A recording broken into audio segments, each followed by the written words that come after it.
A gente precisa colocar em ordem as vozes ao nosso redor. E olha que louco, Vilela. Como a gente faz isso? No jardim, a serpente está do lado de fora, Ela tá do lado de fora? sugerindo. Ela tá. Não, eu digo, ela não tem acesso ao interior da criação. Ah, tá. Ela tá sugerindo lá de fora. Ela é uma voz. Só que assim que o homem peca, ele tem vergonha porque tá nu e se esconde. E a Bíblia de fala, Deus, né? e a Bíblia fala que Deus então fala para Adão: Adão, aonde você tá? E óbvio que ele sabia onde estava. Não era geograficamente que ele estava perguntando.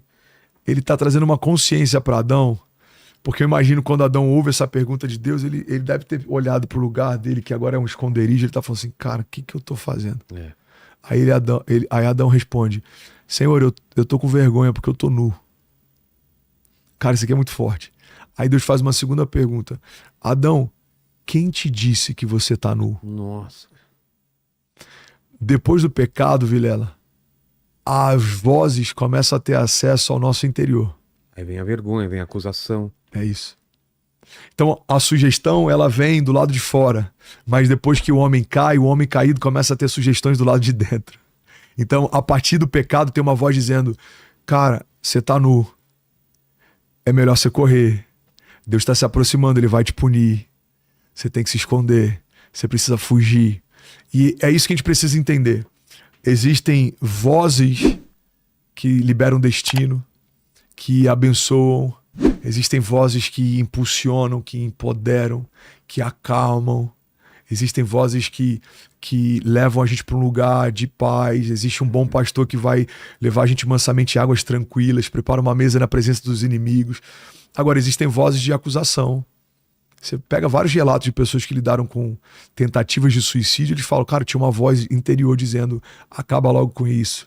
Você é uma vergonha para sua família. Até quando você vai fingir? Até quando você vai se enganar? Então, assim, essas O mal vozes... não pode te matar literalmente, mas ele pode te sugerir a fazer isso. Vilela, a maior ferramenta que o inferno tem usado nos tempos atuais se chama autossabotagem. Ele não precisa te matar, ele só precisa convencer você de que morrer é uma opção. Só precisa convencer você que desistir é uma opção. Porque quando a gente começa a dar acesso a essas vozes, agora elas falam dentro de nós. Da mesma forma, quando a gente está cheio da vida de Deus, a voz de Deus começa a ter um acesso e uma amplitude maior dentro da gente. É o que a Bíblia fala de testemunho interior, né? É quando você começa a ter impressões no seu espírito. Paulo fala que a oração no Espírito, ela é infrutífera para nossa mente, mas ela edifica o nosso espírito. A Bíblia fala sobre gemidos inexprimíveis. Cara, tem coisas que você precisa, nem sabe que precisa, mas o seu espírito está dizendo para o Espírito de Deus: cara, eu preciso disso, eu preciso de escape, eu preciso de consolo, eu preciso de ajuda, eu preciso de descanso, eu preciso... Então é por isso que o relacionamento com Deus faz com que a voz de Deus dentro de mim se torne cada vez mais latente. E é por isso que a distância dessa relação com Deus faz com que as vozes que não são de Deus tenham cada vez mais alcance e latência dentro de mim. É como esse microfone, cara. Quanto mais eu me distancio dele, menos a minha voz tem alcance. Quanto mais eu me aproximo dele, mais a minha voz tem alcance. Então, a gente precisa escolher que tipo de voz vai ter mais latência dentro da gente. Faz sentido? Claro. Então, quando você escolhe os acessos que você dá, você define muito do teu futuro. Mas e quando você tá tão perdido que você não consegue discernir qual voz é a boa e qual é a ruim? Porque às vezes a mesma coisa ruim parece ser bom. Sim. A Bíblia fala que o sábio discerne o tempo e o modo de todas as coisas. André, da onde vem a sabedoria? A Bíblia também fala: cara, aquele que deseja sabedoria, peça a Deus, porque ele dá livremente aos que pedem. Você está cansado. Aí Jesus fala: vinde a mim todos vós que estáis cansados e sobrecarregados, e eu vos aliviarei. Pega isso aqui, cara, porque isso aqui é uma chave poderosa. Tudo que a gente precisa tá ligado a algo que Deus vai nos dar quando a gente se aproxima dele. A graça fala sobre algo que Deus te dá. Fala sobre uma herança. Fala sobre uma recompensa. Fala sobre algo que Deus te dá. A religião sempre vai apontar para algo que você precisa fazer. Então a religião vai falar: cara, se resolve, depois você vem. Se limpa, depois você vem. Faz, depois você vem.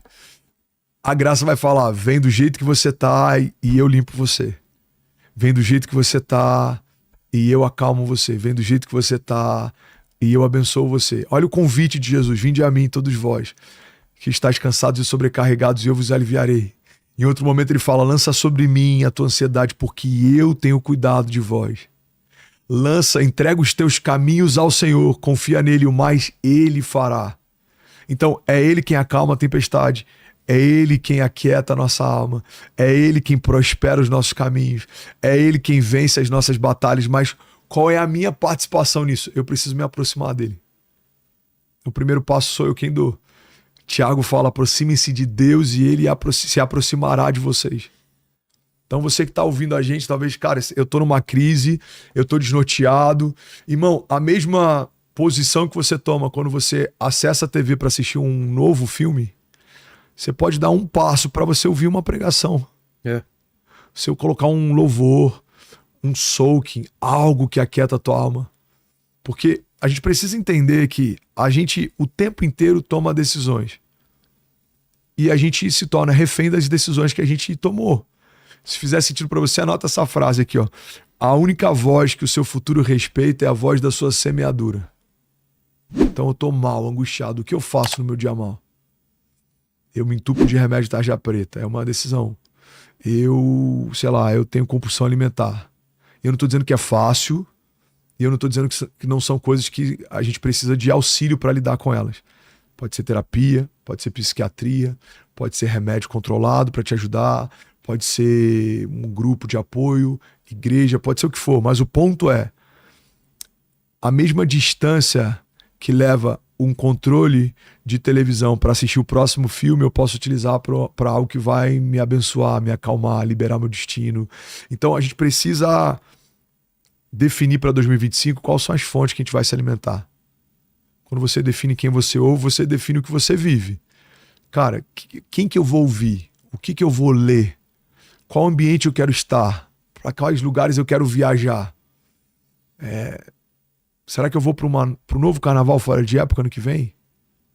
Será que isso vai ajudar a crise que eu estou vivendo, a minha crise interior? Será que isso vai... Ou será que eu preciso de um lugar de paz? Ou será que eu preciso de um lugar de calmaria? Será que eu preciso entrar num novo projeto ou preciso terminar os que eu comecei e não terminei? Será que eu estou sempre envolvido em novos projetos porque eu sou um empreendedor serial ou porque é mais fácil eu me envolver num novo do que reconhecer que eu nunca termino nada que eu começo? A gente precisa se conhecer. Então, sempre que eu paro, Vilela, e eu começo a meditar e me visitar, eu começo a perceber coisas que na correria eu negligencio, não percebo.